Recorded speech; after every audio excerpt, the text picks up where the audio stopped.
ना करने से पहले मिट्टी थोड़ा सा लेकर, कोई पात्र हो नीचे मिट्टी का, उसमें मिट्टी डालकर पानी का छींटा देकर उसमें जौ बो दीजिए।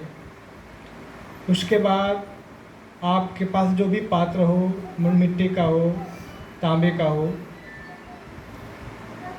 उसमें जल लीजिए। ध्यान से सुनिएगा, उसमें जल ले लीजिए, एक ढक्कन उसमें गंगा जल मिला लीजिए। उसके बाद उसमें कपूर थोड़ा डाल दीजिए। कलश में सुपारी डाल दीजिए। एक साबुत हल्दी डाल दीजिए। साबुत नहीं है तो बुक्का है तो उसी को डाल दो, लेकिन हल्दी थोड़ा सा डाल दो।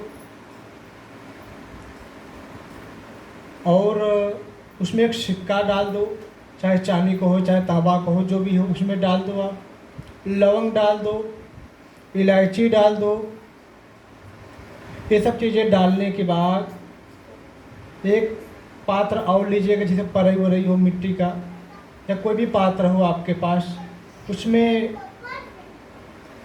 चाहे गेहूँ चाहे चावल अन्न ले लेना।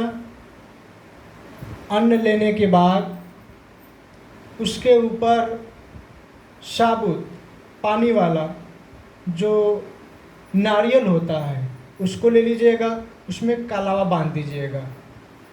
कलावा बांधने के बाद उस नारियल पर स्वास्तिक बना दीजिएगा। उसके बाद खड़ा से ही इसके उस चावल के ऊपर जो कढ़ाई बताए हैं कलश के ऊपर, उस पर रख दीजिएगा।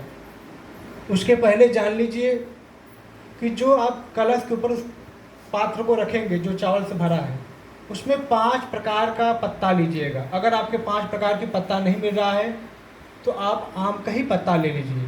5 प्रकार में जैसे गुलर का हो गया, पागड़ का हो गया, आम का हो गया और अशोक का हो गया। ऐसे 5 प्रकार का पत्ता ले लीजिएगा।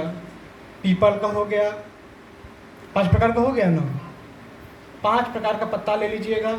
अगर 5 प्रकार का न मिले तो आम का ही पत्ता को पहले उस कलश में लगाकर उसके बाद पराई रखिएगा। उसके बाद अन्न रखिएगा, अन्न के ऊपर नारियल को कलावा से बांध दीजिएगा। और जो आपका कलश होगा उसके भी मुख पर जो होता है वहाँ पर भी कलश और कलावा आप बांध देंगे। समझ पा रहे हो नहीं समझ पा रहे आप लोग? असमंजस नहीं ना हो रही है? मतलब जो घड़ा है उसमें भी आप कलावा बांधेंगे, नाल में भी कलावा बनाएंगे, ठीक है। उसके बाद उसके ऊपर चुनरी उड़ा दीजिएगा।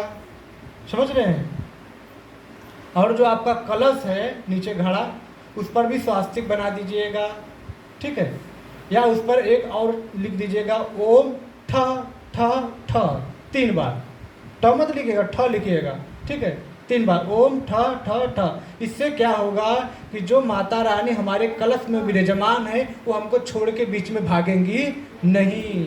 उस मंत्र द्वारा स्थापित होकर उनको मजबूरन उसमें रहना पड़ेगा।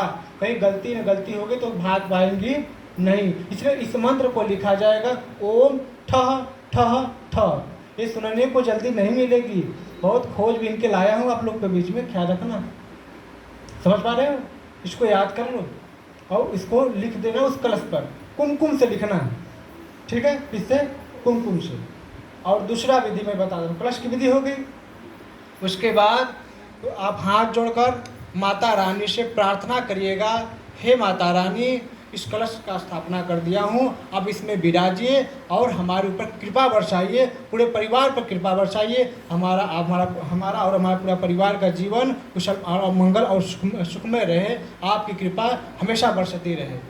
ऐसा प्रार्थना करिएगा, ठीक है। और जो मैं पूजन कर रहा हूँ एक कुशल मंगल से हमारे 9 दिन का पूजन पाठ हो जाए। कोई गलती हो गई हो तो हमको क्षमा करिएगा। लास्ट में प्रार्थना कर लीजिएगा, क्षमा विनती कर लीजिएगा माता से, ठीक है। उसमें जीव आ जाएगी। क्या आ जाएगी? जीव। एक तरह से में वो कलश तो होगा लेकिन एक अदृश्य शक्ति आ जाएगी इसमें, जो आपको दिखेगी नहीं लेकिन रहेगी इसमें, ठीक है।